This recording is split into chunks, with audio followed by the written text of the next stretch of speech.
So most students think that reading comprehension is hard because we will talk about quite a few things. Sure that you have the right approach so that by the time the exams come, you find those passages, especially when it comes to eliminating options. And throughout this, we'll also talk about the mental shift needed so that you can think like a champion and move towards becoming a top scorer. Every question type has certain standard ways in which you can start eliminating merrily, and that should put you in really good stead. And life does not get easier or more forgiving. We get stronger and more resilient. It is true for life. It is true for RCs. So most students think that reading comprehension is hard because there is something about this area itself that makes it very challenging. Now, see, if you find RCs tough today, it's absolutely all right. But if you find reading comprehension tough even on the day of the exam, then it means only one thing, and that is you did not choose the right approach towards reading comprehension. So in this particular session, I am going to bring in the approach that I have used to master RCs, and I went on to get 100% and 100% tile in the VARC section. So we will talk about quite a few things. First up, I'll ensure that you have the right approach so that by the time the exams come, you find those passages easier to deal with. And not only that, I would want to ensure that you find the questions predictable and simpler, especially when it comes to eliminating options. And throughout this, we'll also talk about the mental shift needed so that you can think like a champion and move towards becoming a top scorer. So let's go ahead and talk about RCs now. So where exactly do you think the challenge in RC comes from? I want you to pause the video right here and then think, if you were to describe where the challenge comes from, what will you say? What's your take going to be? So I hope you have something in your mind now, but even if you don't, let's see. At the end of the day, we can go ahead and break the passage down across three aspects. So number one, the passage itself. Number two, the questions that are asked after the passage. And then finally, you may not realize it today, but what makes a question truly difficult is the kind of options that the examiner has chosen to give to you. So the passage, the questions, and the options. So we'll go ahead and talk about each one of these three aspects. We'll see where exactly the difficulty comes from, and then we will talk about a plan that will put us on a path towards making RCs easier. Okay, so let's begin with the passage. So what do you think? What can make a passage challenging for you? Let me start with a sample. So I read a lot. So just the last night, I was reading a very interesting paper. It took me a long time to read it, 15 pages, but I'll tell you why it was a little challenging. Here is an extract from that particular research article, journal article that I was reading. I intend to turn it into a passage one of these days for you. So why don't you go ahead, read it, and then think whether you find it easy or difficult. So let's look at it together. Despite all of this, the technology of performativity appears. Now, the moment I see this, you notice what's happening here. You notice this. You're saying the technology of performativity. Now, what exactly is this? Do you understand what this stands for? It appears as misleadingly objective and hyper-rational. Central to its functioning is the translation of complex social processes and events into simple figures or categories of judgment. Now, on the face of it, I mean, you read this sentence, it's like, these individual words make sense, but then are we truly able to interpret what it says? I mean, translation of complex social processes and events into simple figures or categories of judgment. What do we truly mean by this? What one wants to attempt here is to get behind the objective facade of this aspect of public sector reform and its technical rationalities of reform, to examine the subjectivities of change and changing subjectivities which are threatened or required or brought about by performativity. And once again, that same word that we struggled with a little while ago is back here to haunt us. So what happens is that there are times when we come across passages belonging to an area that is unfamiliar to us, and that unfamiliarity can challenge us. And CAT RC passages are notorious for the kind of breadth that they cover. It is not unusual to come across passages that are based on philosophy, passages that talk about environment, anthropology, political theory, biology, psychology, science and technology, ecology, right? History, book reviews, art. I've even seen an obituary getting converted into a passage when it comes to the CAT exam. So there has been such a vast range, such a vast variety from which passages come. So that familiarity or lack of it can obviously be one factor that can potentially stump us. Now, the other aspect of it is the language itself. Here is an extract for you. I'll just move aside so that you can go ahead and read this.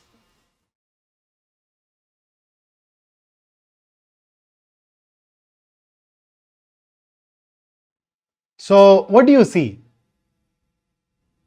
So, I very deliberately picked it from a particular piece of writing called War and War. You know what is special here? You may look at it and say, oh, a paragraph of a passage. The truth is, it is just one sentence. There is no full stop except at the very end. So there are times when you can get passages with sentences which are very long, very convoluted. I was going through, I in fact wrote Maharashtra CET last year, and the passage that they gave in the passage that I wrote, the one in my slot, the very first paragraph was just a single sentence. So, if you are not comfortable with grammar, which allows you to see through all the different components of a sentence, break those components down into individual entities and piece it all together, you would have struggled. Apart from that, of course, there is this another issue, and that is vocabulary. Do you know the meaning of this word or this word? Or notice the previous extract that we read, we had performativity, and a couple of other words there. So that vocabulary and grammar aspect of the passage, or in sum total, I can say that the kind of language used by the author and the kind of sentence structure employed by the author can also be another aspect that can be used to increase the difficulty level of a particular passage. So the question now is, how do we go on to ensure that passages belonging to a lot of different areas go on to become easy for us? Passages with convoluted sentences, passages with challenging words are also easy for us by the time the CAT arrives. So the solution is pretty straightforward, and that is read. So at the end of the day, let's not forget that reading is a skill. And if you want to become better at a skill, you need to go ahead and practice that skill. So if you are somebody who's not into reading, please read. And in fact, I'd not stop here. I want you to read more. Read a lot. So the goal is, can I become a well-read person in isolation? And not only that, can I become somebody who has read more than the competition? So at the end of the day, it's a ranking game, right? You and I, both of us want 99 percentile plus for you when it comes to the exam, when it comes to VARC. Maybe even 100 percentile, that's the goal. Now, that basically means that you need to become better than the rest of the people that you're competing against. So if you are more skilled than they are, you're automatically going to score better marks. So one of the objectives then that you can have is to outperform them in the domain of, in the department of reading. So read and read more. And not only that, I also want you to ensure that you bring a certain amount of diversity in your reading. So this diversity will ensure that when it comes to all of these familiarity issues, all of these language issues that we encounter, they are also taken care of. So imagine if you're reading articles and books of different areas, you will eventually become comfortable with them. So if I were to give you a philosophy passage today and you're not comfortable, imagine reading 300 pages of philosophy. And after going through those 300 pages of philosophy, now if you read another passage, which will be your 301st page of philosophy, it's bound to become easier. Not only that, all those technical aspects of the passage, every area can at times have its own jargon. So for example, when we talk about philosophy, a passage can talk about epistemology, it can talk about ethics, it can talk about a priori and post priori things. If you've studied philosophy, all of those words would also make a lot of sense to you. And go through previous year passages of the CAT exam, and you would see these words being used there. There have been quite a few passages that have dealt with epistemology. There have been passages that talked about utilitarianism. There have been passages that talked about ethics. There are passages that talked about a priori knowledge or experience. Something is independent of experience. So that aspect will also be covered. And in this journey, of course, you're also going to come across a vast variety of writing styles, and that will also make you better equipped, more adaptable to all the new styles that you come across. And then in addition to that, of course, there is this one more point that I want to mention, and that is make sure that you continue working on vocabulary. That's really very important, particularly for those of us who are not very comfortable with English and we struggle to understand a lot of texts. And at this juncture, I know that you would have questions. Questions like, okay, what should I read?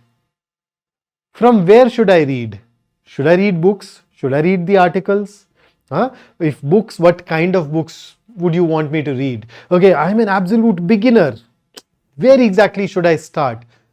Moreover, so all of these questions are very valid. What I will do is that I'll create a separate video which will go ahead and talk about those things in detail, but that video will make sense to you only when you start reading. So make sure that you read whatever is around you. Make sure that you read some of those popular places that you've heard people talk about, for example, Eon essays, and get those things in your mind, and then come back and we can talk about it. But until then, one simple rule of thumb is that if you want to become a better reader, you need to constantly challenge yourself with your reading material, and that challenge has to be at an appropriate level. Okay, so ideally, you want to pick up those texts where you are able to understand 70-80% of them, and it's only the remaining 20-30% which is beyond your current capability. So when you push through those texts, when you focus on understanding them, interpreting them, when you use them as a bridge to get into the author's mind, you would automatically become better.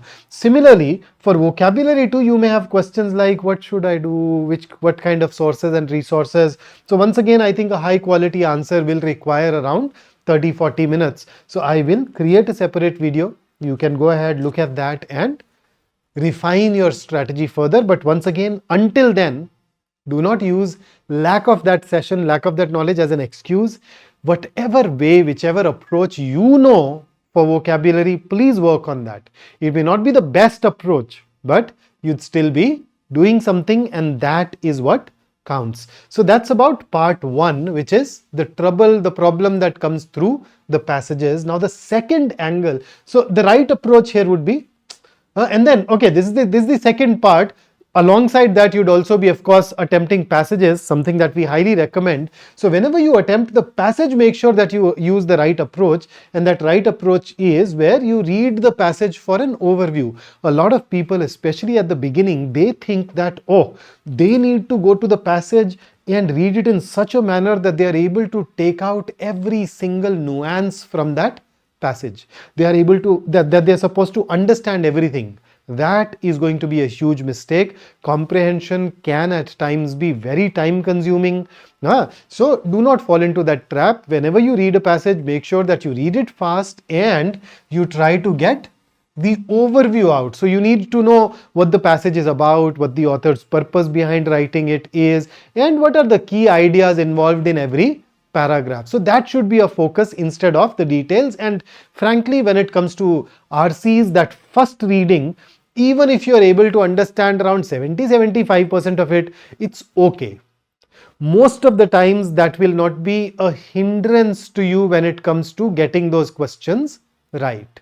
So even this zone is absolutely fine. So become comfortable with this little bit of ambiguity, little bit of uncertainty, and you'd realize that it does not stop you usually from getting the questions right. And then gradually when you work, you'd automatically become better. So with that, now that we've also talked about the right approach towards the passages, let's get into the questions. So at the end of the day, it is all about answering those questions correctly, right? So if we analyze, we will say that the questions that are asked in the CAT exam, they can be broadly divided into 3 categories.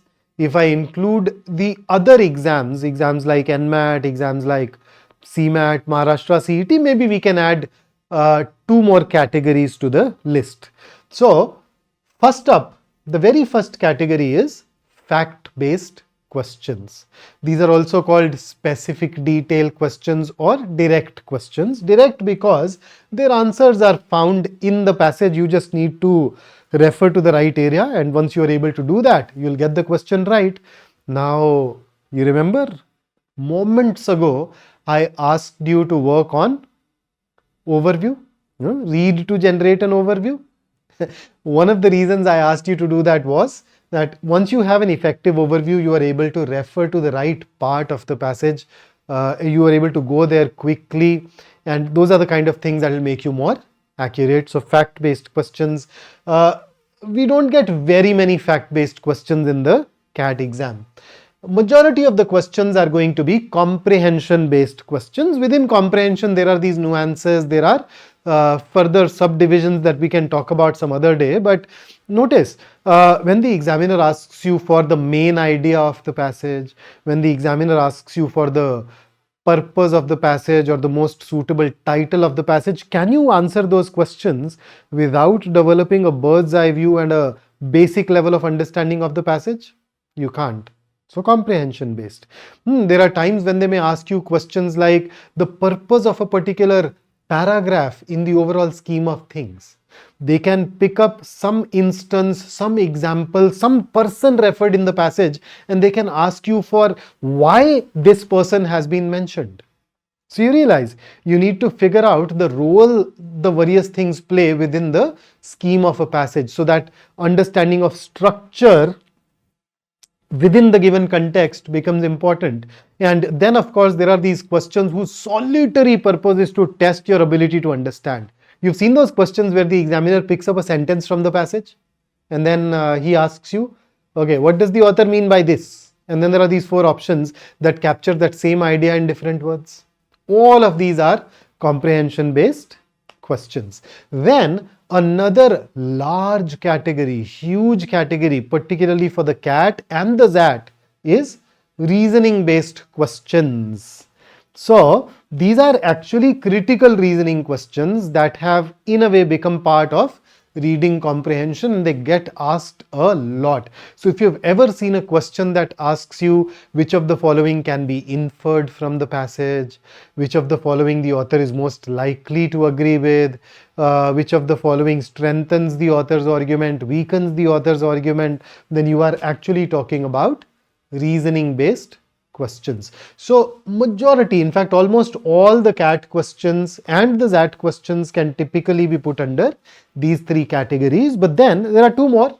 So one is vocabulary based questions. In fact, CAT 25 had one such question. Now typically CAT does not ask you vocabulary based questions in RCs, but then in CAT 25 this question made a reappearance after a long gap. In the other exams, this question type is a little more frequent, little more common, where they'd pick up a word or an expression from a passage and ask you for the meaning of it. And similarly, there can be some questions which are grammar based. These questions typically pick up a pronoun from some sentence and then they ask you for which noun it refers to. You know, what is being referred by the that used in the second line of the third paragraph. That kind of question. So broadly speaking, there are these 5 question varieties, and if I look at it, all of these 5 question varieties, CAT, XAT, if I talk about all the other exams, we will end up with roughly around 20 different question types divided across these 5 varieties. So what is your plan? Treat each one of those questions or question types as a chapter that you want to master. So the plan is that you want to understand every question type. You need to have that absolute clarity of what it is that is being asked. So when a question says, which of the following has been assumed by the author while asserting XYZ, do you know what we mean by assume? Because imagine if you do not even know what we mean by an assumption, how would you even answer that question? Or a little while ago, I gave you this example of what is the purpose of the passage as part of our comprehension based questions. Now, do you know what what the purpose behind writing is? Or what all different purposes exist, and how do we differentiate one purpose from another? What do we mean by purpose? If you don't, you'd struggle. Which of the following has been implied by the author? Do you know what implied means? If you don't, you'd only be shooting in the dark. So make sure that you understand what is being asked by each one of those question types. But that's not all. Your next step will be then to ask yourself that, okay, here is a question. The examiner has asked this question because he is trying to see some ability in me. So what ability is getting tested by that question type? So is it testing comprehension? Is it testing reasoning? Is it testing vocabulary? Is it testing my ability to generate a mental overview of the passage? What? So once you've figured out the ability, then the third thing that you will roll out is a plan to acquire that ability. So you are attempting RC passages.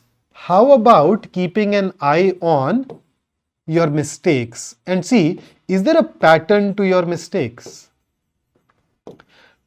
Is there a particular question type that you repeatedly get wrong? If yes, then I want you to pick up that question type and then run it through these 3 things. So you are getting it wrong because you don't have the ability to answer the question. So once you roll out a plan, once you execute the plan that is designed to acquire that ability, you will eventually start getting that particular question type right. On the other hand, if you don't work on that ability, you don't analyze, you don't figure out those patterns, you will continue falling into the trap that the examiner has set for you in that particular question type. And thus, focus on that. And then, apart from that, there is this one more aspect that the CAT has been using over the course of last 4 odd years, and that is they've kind of used question stems which are very confusing. So a question stem like, say, none of the following, if false, would weaken the author's argument except. So you have a none, you have a false, you have an except. So there are times when you are like, what exactly is being asked? But then even there are only a handful of ways in which they can make those question stems confusing for you. So why don't you spend some time learning to simplify all those complicated, convoluted questions? It's a one-time effort.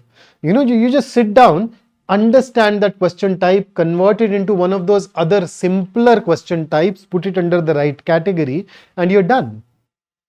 Most of us, when we come across a convoluted question type, we do not give it those 2, 3, 4, 5 minutes needed to understand it.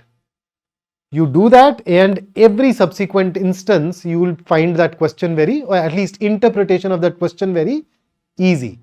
And I will go ahead, and once you have enough practice under your belt, I can go ahead make a video which will take you through all of these different question types, and that can be useful, that can be helpful. But until then, make sure that you are at least isolating every question type that you find convoluted or difficult to understand, and share that with me so that you and I can work together on that and make those things easier for ourselves.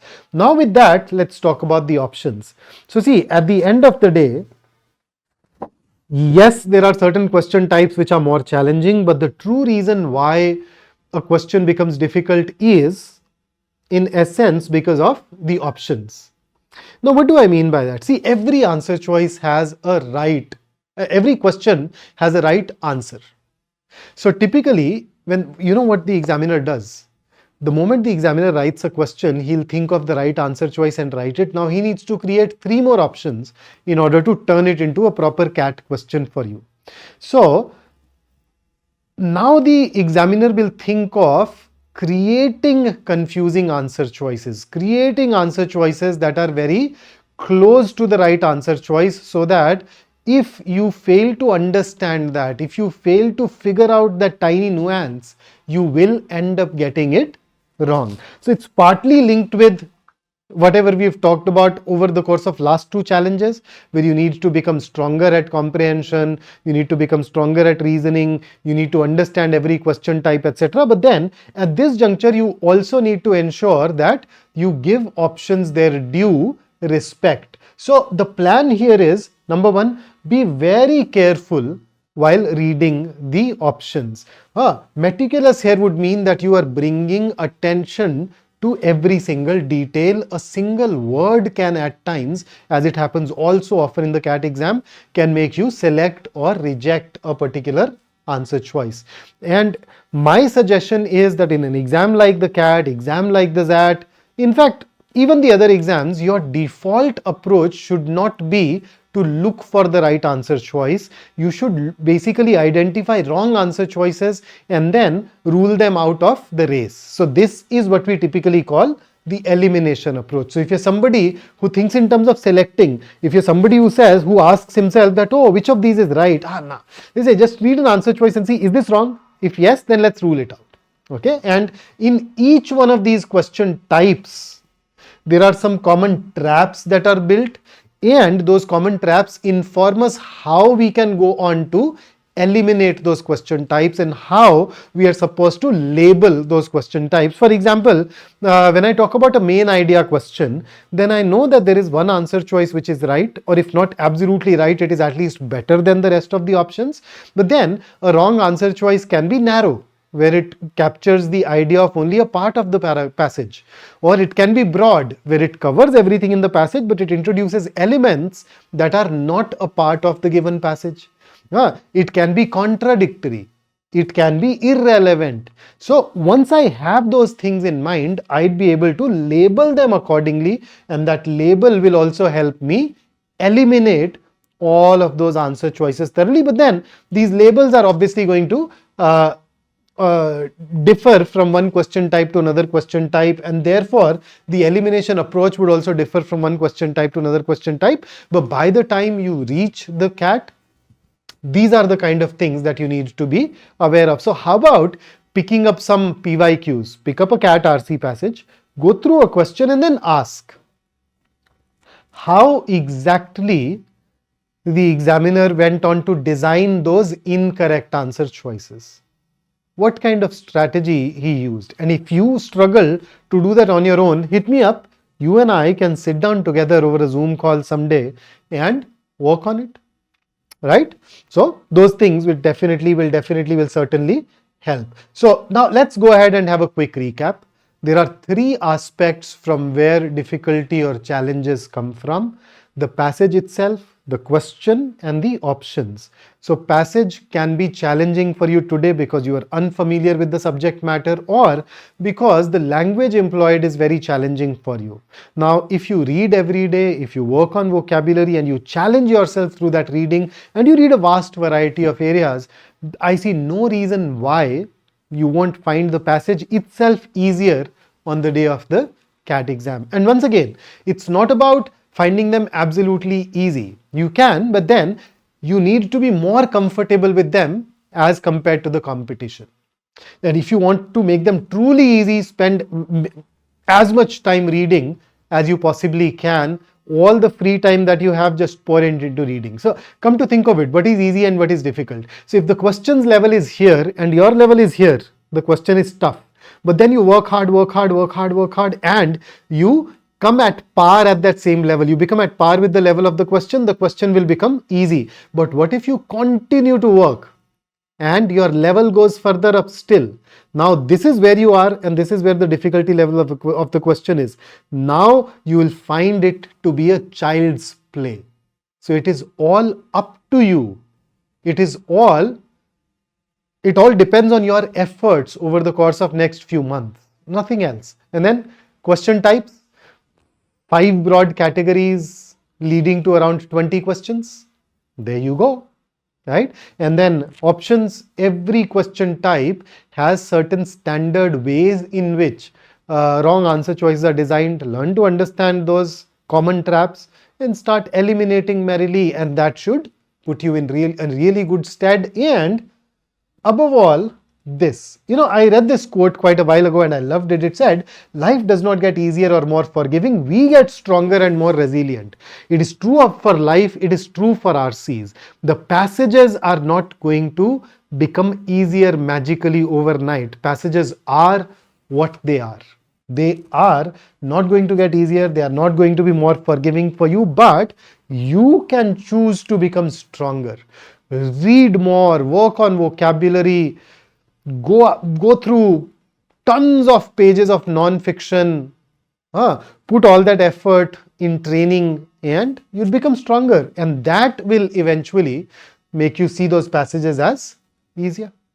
So, true of life, true of RC, make sure that you focus on becoming stronger, and that's the only way in which we can make it easier. So that's where I'll stop. If you need me or if you need to know anything else, don't forget to reach out to me in my Telegram group, or you can leave a comment down below and we would love to get back to you. So that's it from me today. I'll see you in the next one. Take care and have a great day ahead.